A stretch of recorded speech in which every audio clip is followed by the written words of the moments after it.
You did everything right. You searched for your bank and you clicked the very top result. It still wasn't your bank. Here's the strange part, and the whole point of this video: the result you clicked wasn't hacked, and the search engine wasn't broken.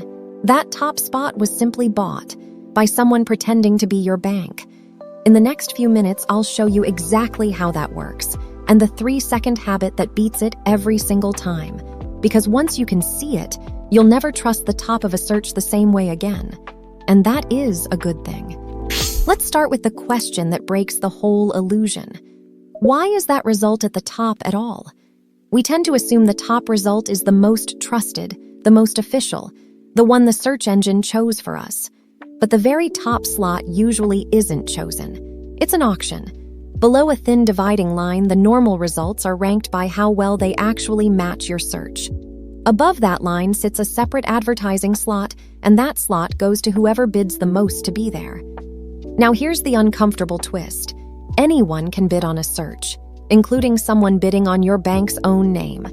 A scammer can pay to sit on top of the results for official bank login above the real bank and win that spot not because they're trustworthy, but because they paid. And this isn't a Google-only problem.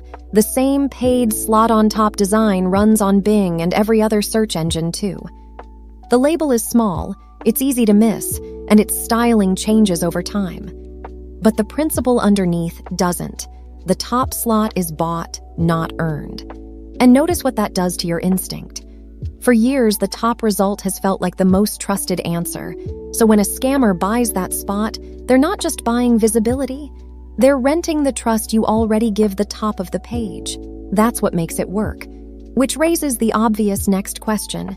If a stranger can pay to sit on top of your bank's name, what stops them from making their ad look exactly like your bank? Beat 2, and this is the single most useful thing you'll learn today. When you look at a search ad, you see a clean web address, something that looks exactly like your bank's real site. It feels like proof. It isn't, because the address an ad shows you and the place the ad actually sends you are two separate things, controlled separately. The visible address is basically display text. The real destination, where your click actually lands, can be somewhere else entirely. So a scammer shows you a calm, familiar-looking address and routes the click to a lookalike.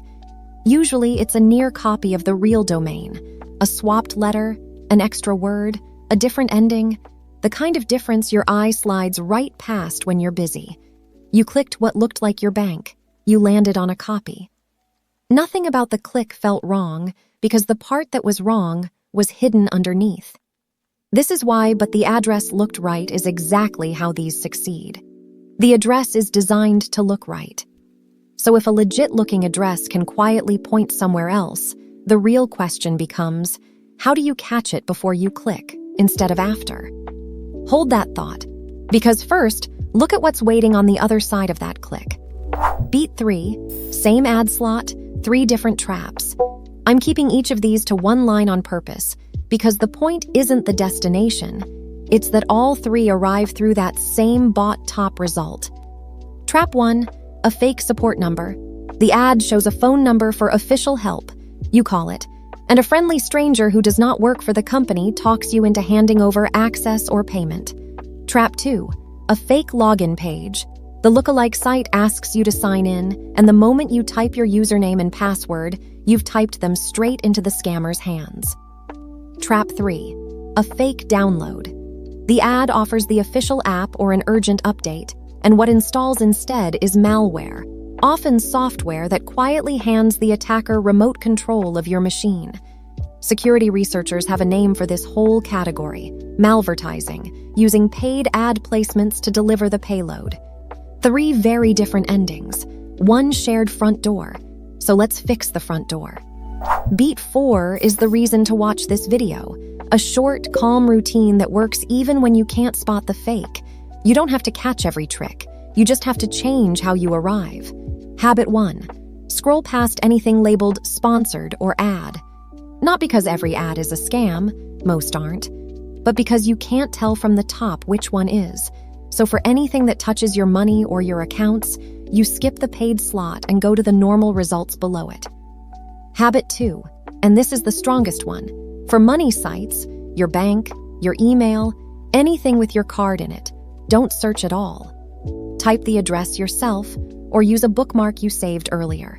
A saved bookmark can't be outbid. Habit 3. When you do read a result, read the actual domain, the real web address, not the brand name printed in the ad text. Anyone can write your bank's name in an ad, not just anyone controls its real address. And habit 4, the one that saves the most people. Never call a phone number you got from a search ad. Real support will not cold call you to demand remote access or payment in gift cards. If you need the number, get it from the back of your card, from inside the official app, or from a site you typed in yourself. That's the whole routine. Skip the paid slot, type or bookmark the important sites, read the domain, and never trust a number from an ad. Now watch it work. Beat 5.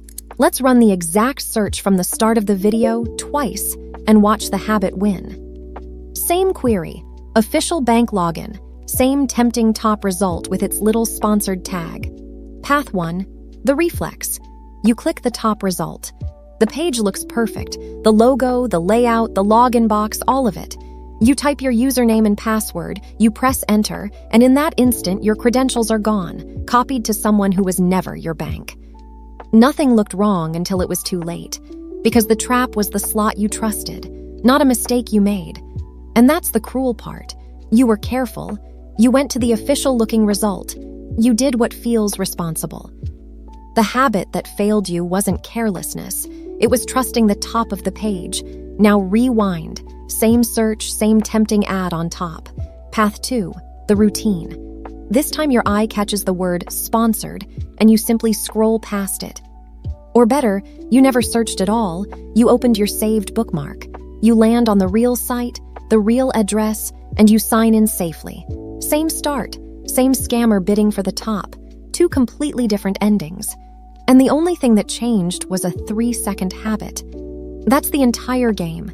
Not spotting every fake, just refusing to let a bot slot be your front door. One more, because some of you are watching this a little tense, maybe you clicked one of these recently. If so, no shame and no panic. This fools professionals. It's built to. Here's the calm checklist. Stop and close the tab. Don't enter anything more. If you want to reach the company, do it through its real site or the number printed on your card, never the one from the ad. If you already typed a password, change it now, ideally from a different, clean device, and turn on two-factor while you're there. Then keep an eye on your statements for anything you didn't do, and report it. In the US, that's the FTC at reportfraud.tc.gov and the FBI's Internet Crime Complaints Center, IC3, which has been warning about exactly this kind of fake search ad for years.